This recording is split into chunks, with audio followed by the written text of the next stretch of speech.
Wait. Hey, it's been a week, Anthony, and we are back after Hunter. Great to see you. Great to see you, my friend. I'm Anthony. Welcome to No Vacancy Live. That's my friend Glenn. You're watching the #1 show in hospitality.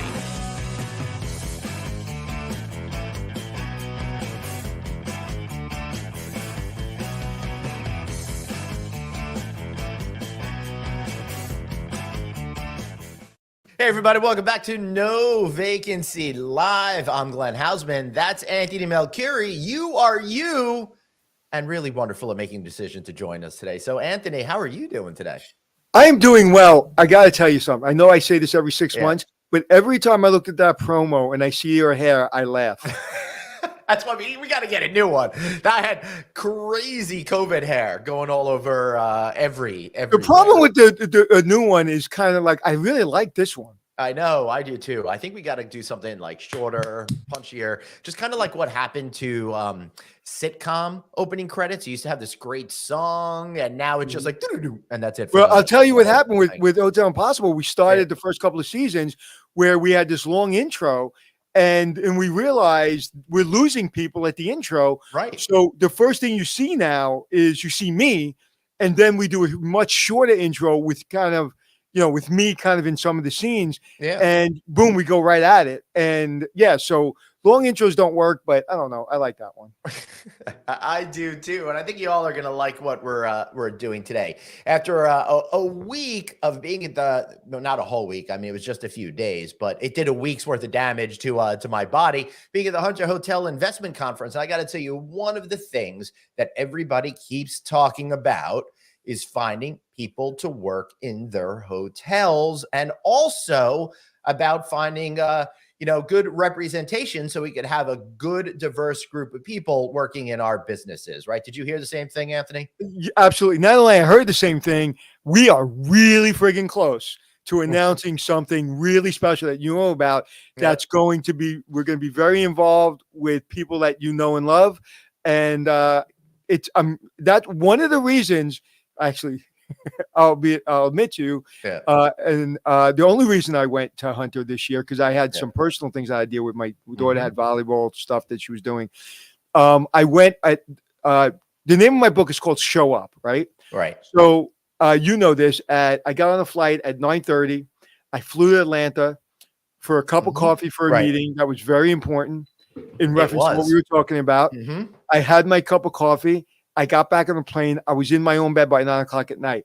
I went to Atlanta the same day for a cup of coffee to basically have a conversation, a 20-minute conversation. Wow. That's called Show Up. That's kind of what the people we need in our industry that understand that sometimes you go a little bit more, you do a little more, you go a lot further.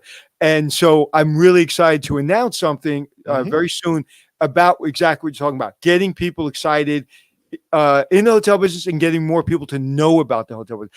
But it's crazy. Most people don't know about the hotel business. And we're gonna go to our guest in a second. But I want to say this: when Food Network was showing all these great shows, and everybody went to culinary school, and culinary schools, they were basically having class on the roofs because they were over stocked with people wanting to be chefs because they saw the glitz and glamour of the industry. Then they got in the kitchen. They're like, oh, I kind of like to cook, right? You can't kind of like to cook. You can be very successful in the restaurant business if you love to cook. Same thing with the hotel business. If you kind of like people or you kind of like the hotel business, it ain't going to work. If you're absolutely mesmerized, and that's the word I use for me, mesmerized by this business, you'll be successful. So we want to bring that. So yes, that's what I found. And also there was one presentation I had time to speak. I can't remember who it was. Right. I had time to be at, which was the best presentation I've seen in years at a conference. And it was about the numbers, the economy, and how that all kind of really, what's real and what's not real about the numbers. And someone that was really an economist that was really making you understand the numbers. Some of it we should be really concerned about, and some of it we're over concerned about. And it was one of the most fascinating presentations I've ever seen. And the guy was really funny. Oh, that's cool. Do you know who it was?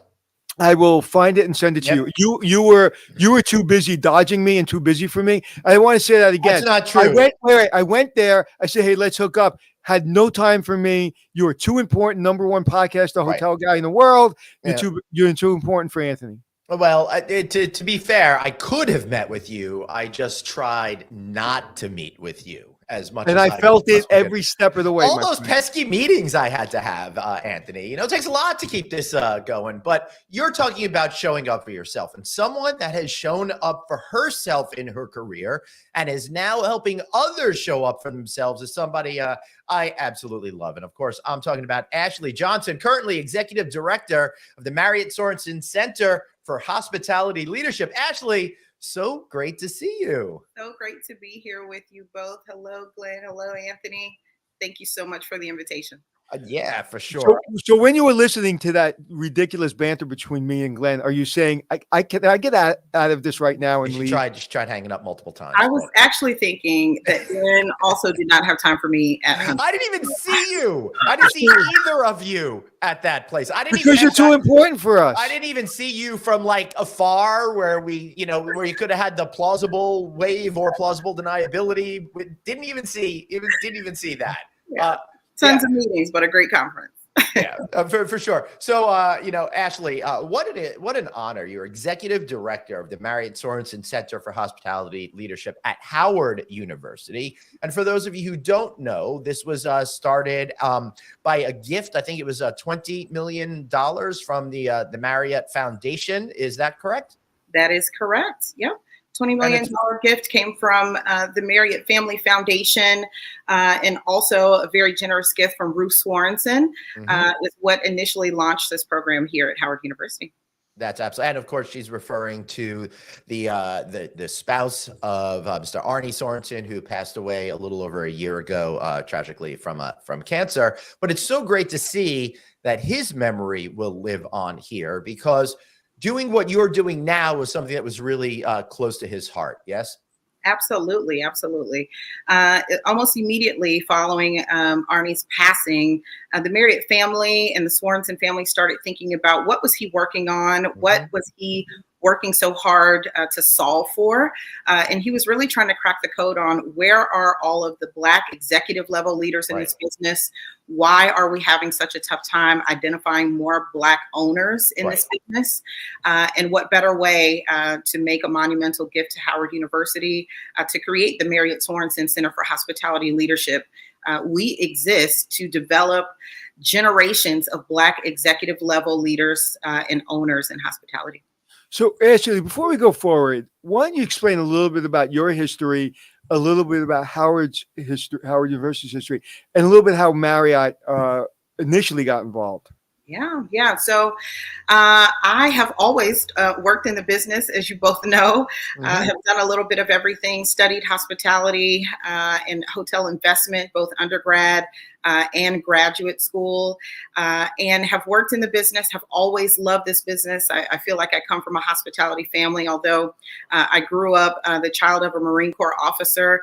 He was a food service officer and later an executive with Sodexo. My brother works in the business. My mother's a social worker. We've been a family of servants for as long as I can remember.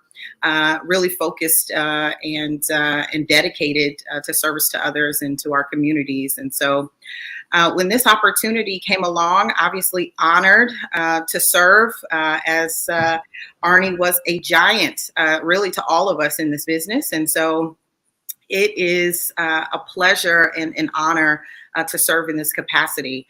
If anyone listening is not familiar with Howard University, it is indeed an HBCU.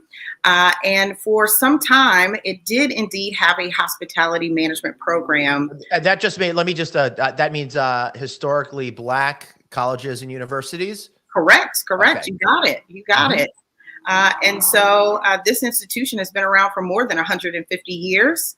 And we have the pleasure of being based right here in Washington, D.C., which you all know is really the hometown to so many hospitality giants in this business. And so provided the proximity, I don't think that there could have been a better place for us to be really surrounded by hospitality. And so the president of Howard University has had a longstanding relationship with the Marriott family. And so it just really made a lot of sense for this gift to come here. We knew that we could create something different, something special. And certainly the work that I'm doing here is intended to be disruptive. We want this program to be different than any other hospitality program in the country. And we're doing that every day. Yeah. And if I'm not mistaken, you wrote a book not too long ago, a couple of years ago. Is that correct? I've been cited in a number of books. My book has not yet come out yet. Oh, okay. I thought I had. I've been cited for not writing my own book. But walking through that campus, I think I walked through it about 7-8 years ago. It's emotional. You feel it. You feel not only the pride in the history and the struggle, and you just feel it. Like there's something about the grounds and the buildings and the walls and all of the people you celebrate on those walls. It was emotional. Yeah, absolutely. Howard University is internationally renowned for excellence, right? We produce excellence in our students. We have so many alum who represent our university with pride around the country. And even in this industry, Leslie Hale, the CEO of ROJ, is a proud alum of Howard University. I've had the pleasure in the last couple of months to spend some time in the same orbit as her. And wow, what an impressive human. Truly. Yeah. Incredible. So it's obvious that we do have this problem of a lack of a Black leadership. We have a lack of female leadership. We have a lack of lots of leaders that look different than that guy over here and this guy that's talking right now. So how are you approaching this challenge and being disruptive at the same time? Because I can imagine one of the challenges are they want you to be disruptive, and then you've been at this job now 10 months, and you might be hitting up against some more traditional measures. So how do you stay disruptive, and how is that being defined for what you're doing? Yeah, that's a great question, Glenn. So the work that we're doing here started with a really strong structure that was supported by PwC. Scott Berman and his team prior to his departure from PwC conducted interviews the world over to take best practices from around the country and across the globe.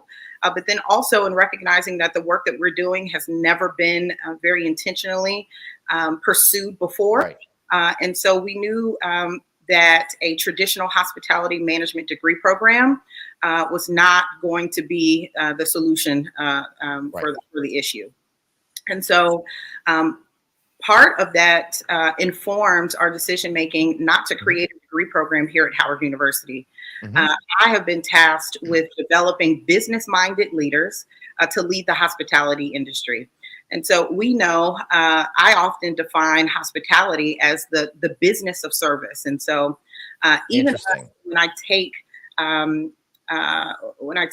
take a survey of who's leading this industry and how many of the folks sitting in the C-suite have a hospitality management degree, we'd be far and few between to identify who actually studied hospitality versus who understands business. Interesting. For that reason, this program was built to be interdisciplinary in nature. So any student on Howard University campus can apply to be a part of this program, meaning any major. So we welcome finance, supply chain, interior. Because it all folds into hospitality. Absolutely. Architecture, engineering majors. Yeah. So they stay within their field of study, right? If they're a finance major, they're going to earn a bachelor's degree in finance from Howard University. But as a member of a cohort within this Center for Hospitality Leadership, they're going to be wrapped around all things hospitality, focused in 3 key pillars: real estate, investment, tech, and innovation, right? Fascinating. We know that those are 3 areas that probably even more so are lacking representation in our industry and really provide the greatest area of opportunity for growth for Black leaders and owners moving forward. So, and in just general in hospitality, if you didn't go to Cornell, you didn't get that kind of teaching from a lot of the schools, including some of the hospitality schools. And I have a business degree. And when people say, if people are in hospitality school, I'm a big promoter, stay in hospitality school. But if you're deciding between going for a hospitality degree or business degree, I always say go for a business degree. Right. You can always go on and get a master's in hospitality, because a business degree, what we need in every career field, specifically hospitality, is people that know how to think.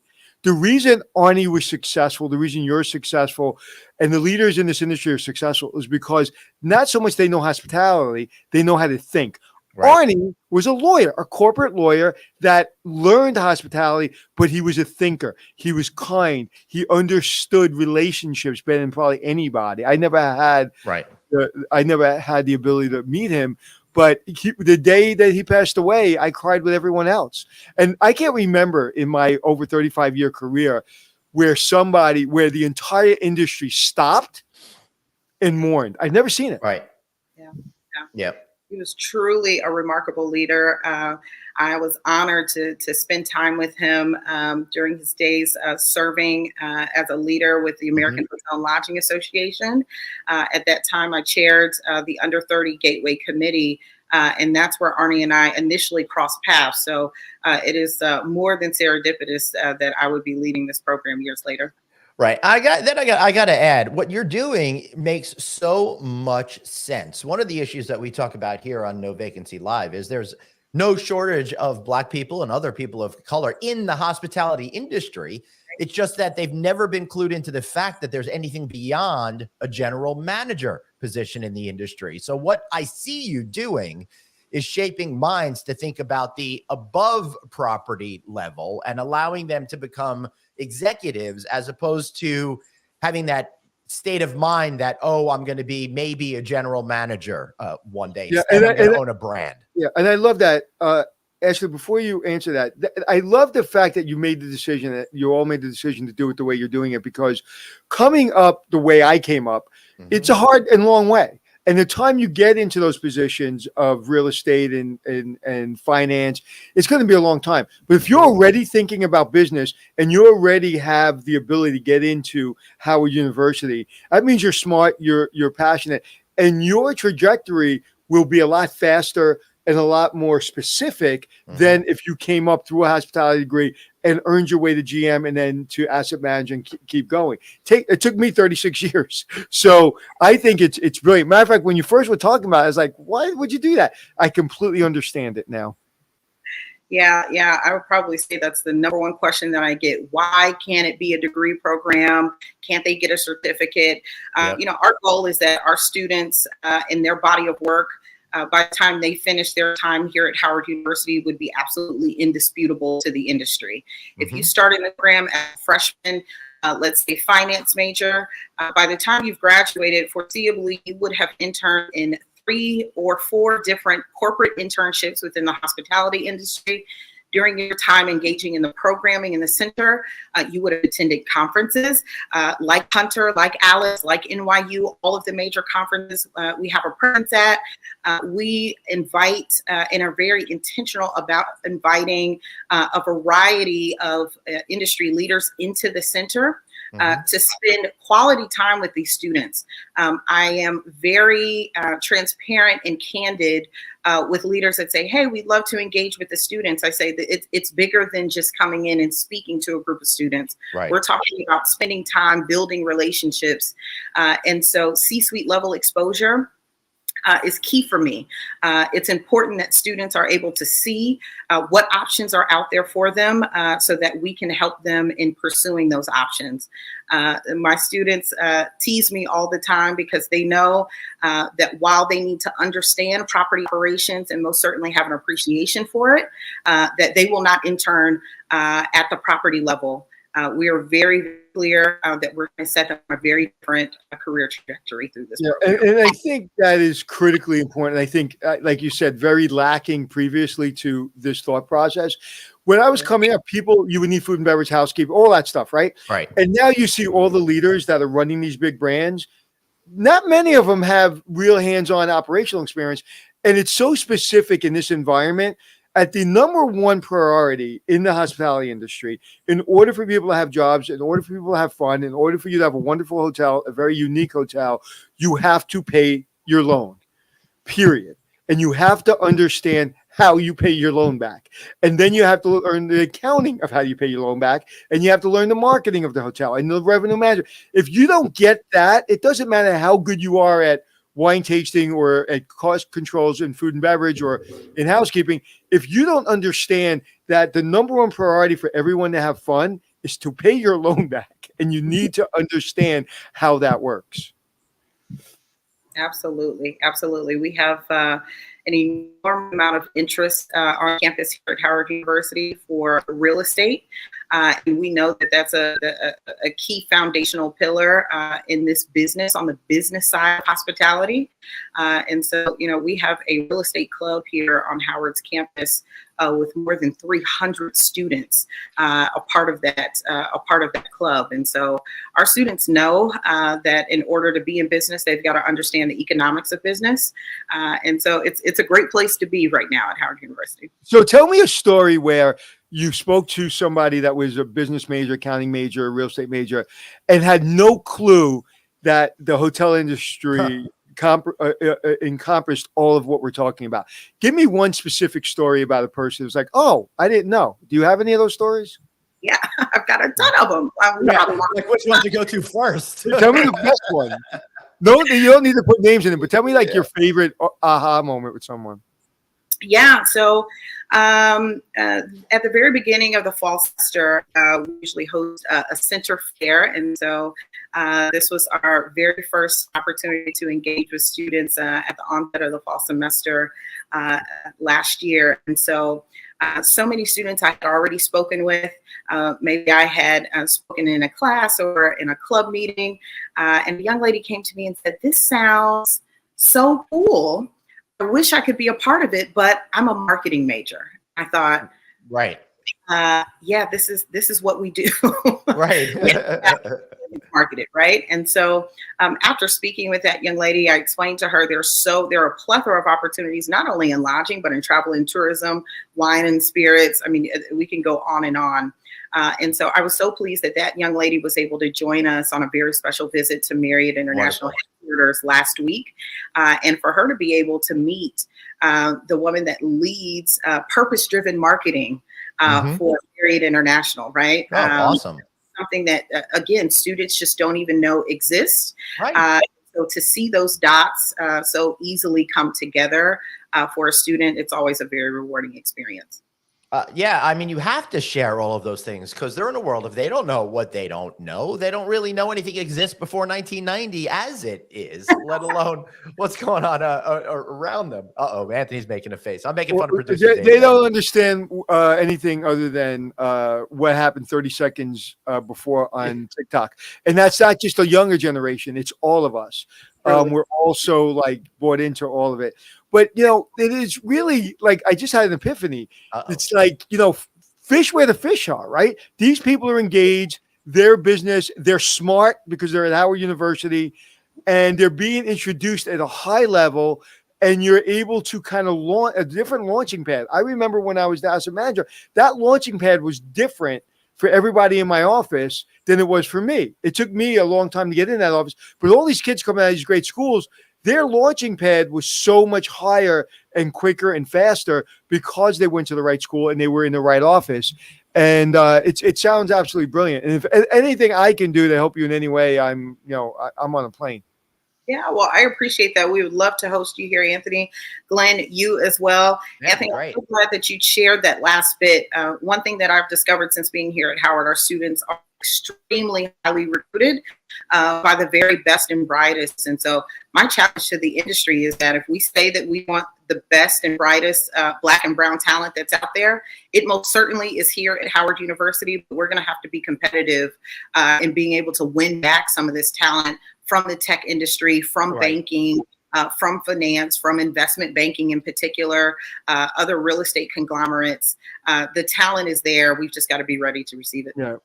And listen, they're never going to have more fun than the hotel business. Right. I just spoke to a corporate lawyer who literally is the top female corporate lawyer in the country. And let's just put it this way. She would have had more fun in the hotel business. Our friend John Lancaster, who works over at Choice, says the students I met with from the Sorenson Center were extremely astute and engaging. Keep up the great work. That's awesome. Thank you so much, Ashli. John. Our students adore him, and he is a Howard University alum. No, I didn't realize that. Every time I see John's face, I smile. I don't know why. He just makes me happy. He's freaking awesome. Plus, he's doing his part to make sure that women and people of color get into hotel ownership, which is going to be better for all of us. Now, Ashli, the thing that I'm interested in is you're getting people that aren't hotel people to get interested in the hotel business. Now they've gone ahead and they're going to get their degrees and stuff like that, but you still have to compete with that offer in the tech industry. Well, maybe not so much anymore, but all these other industries that haven't cratered yet. How are you going to win them over to our business? Is it by showing them the love of the industry through your eyes and through your programs, or is there some other mechanism? Yeah, certainly. I obviously share my personal experiences here, but it's sort of like, when your parents say it, you hear it, but maybe you really didn't listen to it. Yeah, and then you got to figure it out yourself. And so we are very intentional about planning multiple opportunities for exposure for our students. It's really very helpful for them to visit corporate offices and to really learn and understand the backgrounds and the journeys from other executives, right? And so when they hear from an executive that, yes, I too went to school one day, I graduated with a degree, and maybe they didn't immediately end up in the hospitality industry, but somehow found their way here. And they now understand that they can get here much faster. They don't have to go all around the world to discover how great this business is. Right. That helps them tremendously in making the decision to join this industry. And what you allow is you allow them to see people that are successful in their careers, and they learn the most valuable lesson. The one thing that I've learned over the past couple of years is when I'm introducing people to people that have kind of made it in our industry, the people that meet them are shocked that they want to talk to them, shocked that they want to spend time with them, shocked that they have stories of struggle. And when we were all growing up, we felt like everybody that we deemed ahead of us or more successful than us were too busy for us. That's right. They were made in a different world than we were. And listen, I know what welfare feels like. I know what, food stamps look like. And we've all had different struggles, and when you see people at the highest level, like Arne or yourself or whatever, and talking to these people that didn't feel worthy to even have the conversation. I still am having dinner and drinks with people that I feel like I just need to go home and like put on a different suit because I don't feel like I'm dressed properly. Happens every time we eat together. It's a little embarrassing.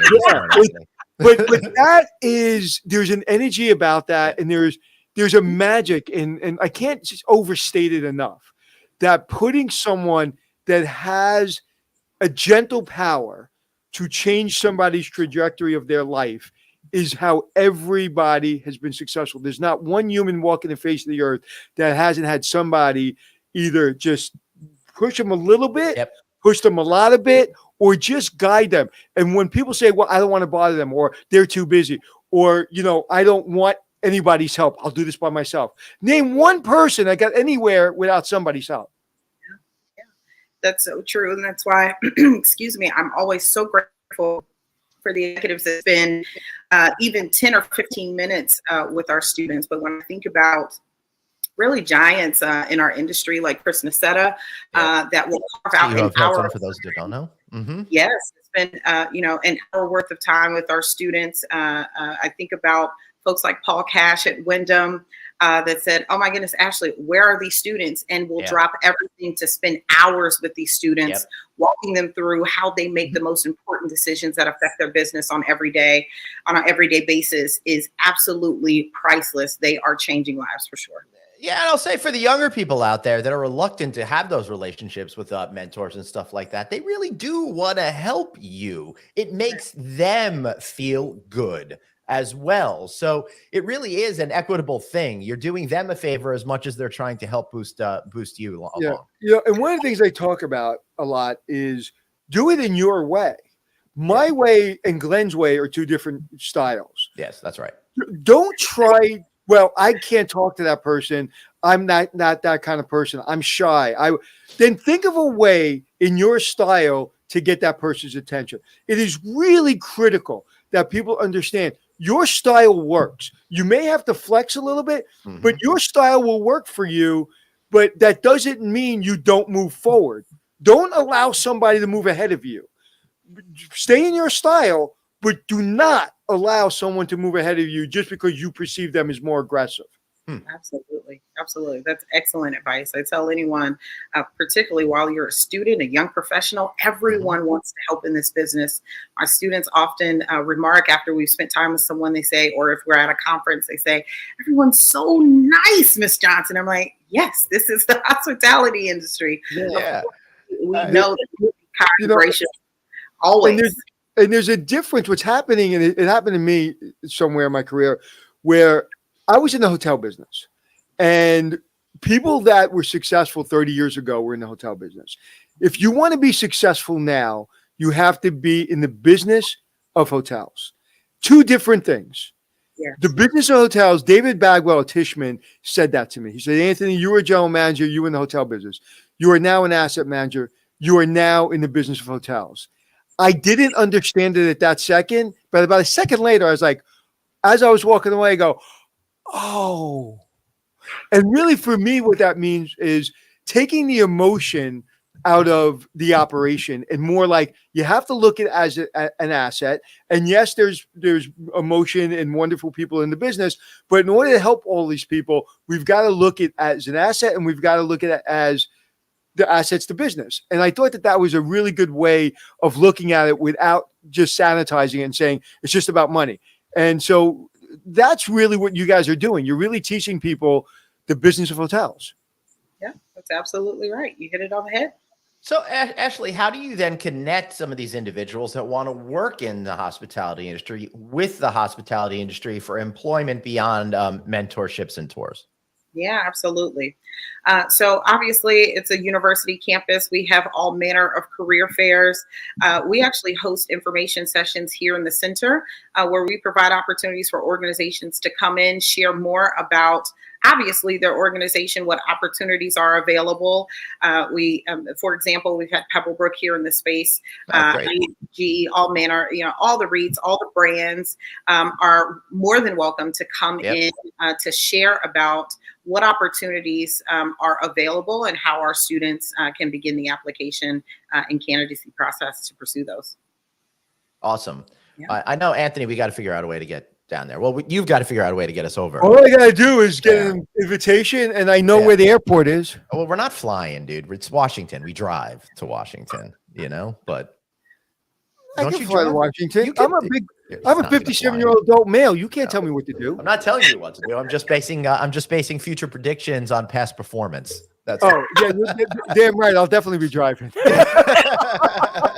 I used to drive up to have a cup of coffee with the president of Travel Channel, spend 11 hours in the car for an hour meeting. Yeah, you're right. You know me, Glenn. And you also know we will not be driving together. No, correct. Correct. We don't need to do that. We might stop. We might stop at a rest stop on the Garden State Parkway. Was that Ashli? I said you all both have an open invitation. Always welcome here. Thank you. So people want to get involved. How can they get involved? What else are we missing from this story that you want to tell today? Yeah, so if you have any level of interest in supporting a student, supporting their scholarship endeavors, want to support conference attendance, would like to come here and share your hospitality story with our Marriott-Sorenson scholars, please feel free to reach out to me directly. My email address is my first dot last name, ashli.johnson@howard.edu. We would love to have you. Could we do a podcast from there with your students? Yeah. Absolutely. Absolutely.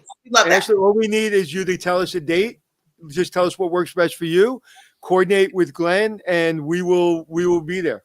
Yeah, for sure. There's some other stuff I want to do in the DC area too. So we could do a big trip. Ashli, thank you so much. Really appreciate you. Thank you both. Always good seeing you both. Have a great day. We'll see you soon. Maybe we'll see you. Maybe I'll see you in LA in a couple weeks. I don't know if you're going to be out there or not. All right, great. I'll see you there. I'll be there. Bye. I'll be there. So that was great. I love that people are actually addressing some of these issues that we need to talk about. And that, of course, is finding more executives that really represent America as opposed to just one part of America.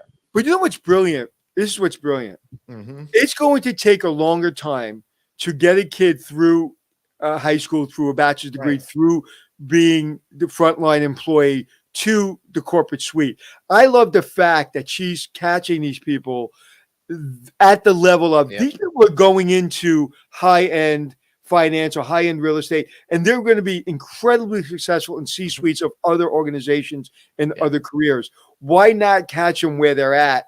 And it's a quicker, we'll get them in the C-suites quicker, and we can really start making this industry look like everyone in this industry, not just like you and me. Yeah, right. I absolutely agree. Anthony, anything else for today? You look marvelous. You look marvelous. And as Fernando said, it is better to look good than to feel good. And while you're looking good, why not look good while listening to one of our podcasts on Apple, iHeartRadio, Stitcher, SoundCloud, wherever you get your audio downloads? Well, heck, we are there already. And if you're listening to us, why not give us a look? You can find us on YouTube, Facebook, LinkedIn, and of course, all shows are housed on No Vacancy News. He's at Anthony Hotels. I'm at Traveling Len. Thanks so much for being here. Remember, you've got one life, so blaze on, eh? Be kind to yourself. See you all tomorrow. I can't wait for everybody to see your new studio.